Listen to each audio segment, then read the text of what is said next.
Hi everyone, I'm Tanvi and I'm currently in my final year of engineering, which is computer science, and I'm under University of Pune.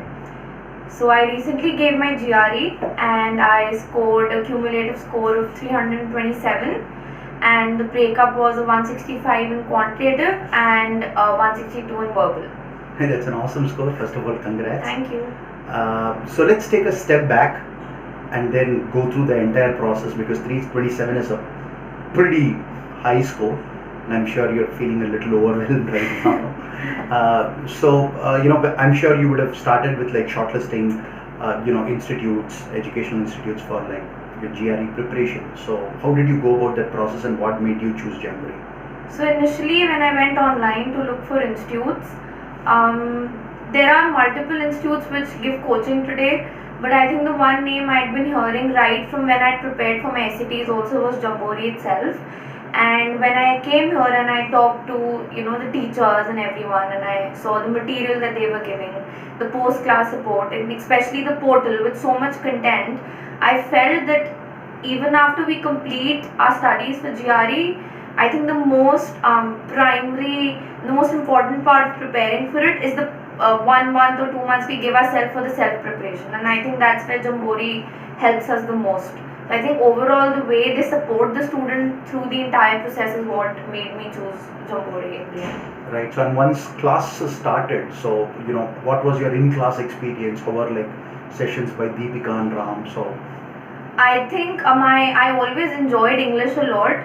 So English, and Ram is a brilliant teacher. So I mean those classes were really enjoyable for me by the virtue of my interest in English. Quant, even though I'm an engineering student, math I'm not really that fond of, and the kind of math we do in engineering especially, and right where we've done from 11th grade, is very different from what comes in the actual GRE, added to the time pressure and the stress of the entire exam. So I think Deepika really made sure that our basics were absolutely clear. Each and every question was taken up in class. Even after the classes, if you weren't clear, there were doubt sessions. Our teachers were in touch with us over WhatsApp, social media.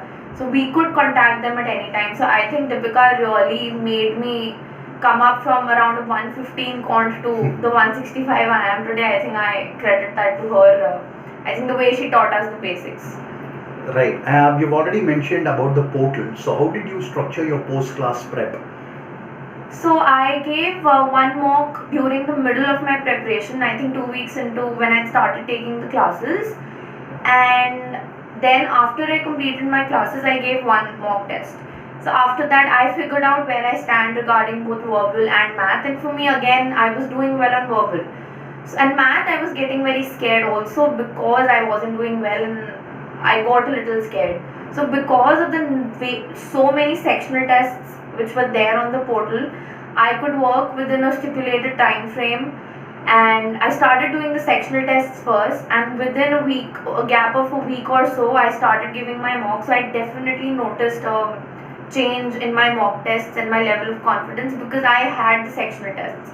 Plus in the yellow book which we get, which is for the post classes, again there are around 13 to 14 sectional tests in that, so we had almost 30 sectional tests which we could do. So along that, with the mocks on the portal and the continuous and the huge question bank we've gotten in the books, I think that there is no end, the questions are there, so we cannot get anything tougher on the actual GRE. So that's, I think. So the content and the entire structure prepared you really well to take the actual GRE. Definitely. Right. So how was your like test day experience? It's a little nerve-wracking. That's even though you're prepared, because Ram made us do even GMAT questions, because again, I mean, the GRE is less about your knowledge, more about how you reason and you do the critical thinking. So I think nothing can really prepare you for that except your actual thinking process. So even though you think you're very, very prepared on the test day, the entire process of going there and the entire checking of the documents, it's nerve-wracking, but I think one thing you have to keep telling yourself during the exam is that you will make through it, you'll do great, because your body does start to give up, your mind physically and mentally, your body does start to give up by the third or the fourth section. But please take snacks for the 10-minute break. That really helps, that really helped me. and just stay calm. I mean, you've done everything. It's just now applying it. You know everything. You just have to stay calm in the test, I feel. And if you get 3 verbal and 2 quant, it's more about your mental strength, because verbal tends to get a little more stressing for a lot of people. For as Indians, I think we're better in quant. For me, it was somehow the other way around. So, but I was lucky enough to get 3 verbal. But for a lot of people, verbal gets very, very tiring. So I'd say just maintain your peace of mind and eat snacks. I think that's the biggest test getaway I have. That's some solid advice for prospective test takers. So now that you have like 327, and I think you want to start in 2020, correct? Right. So what plans for application? What are your target schools, target programs? I'm actually taking my counseling from Jamboree itself, which has been really helpful. Because the universities, even though they have stipulated things on the internet, you really don't know whether your profile will meet what they want or not, and whether you're prepared enough to go abroad and study. So after taking my consulting services from Jamboree itself, I'm looking into an MS into marketing primarily and finance as a backup. And I'm looking into my top choices are LSE and HEC as of now, and I mean Europe, specifically UK and France. And after that, hopefully I'm planning for my PhD. So I mean these colleges and this degree will set me a ground for further studies in this field itself. Right. Super. Thank you so much. Thank you.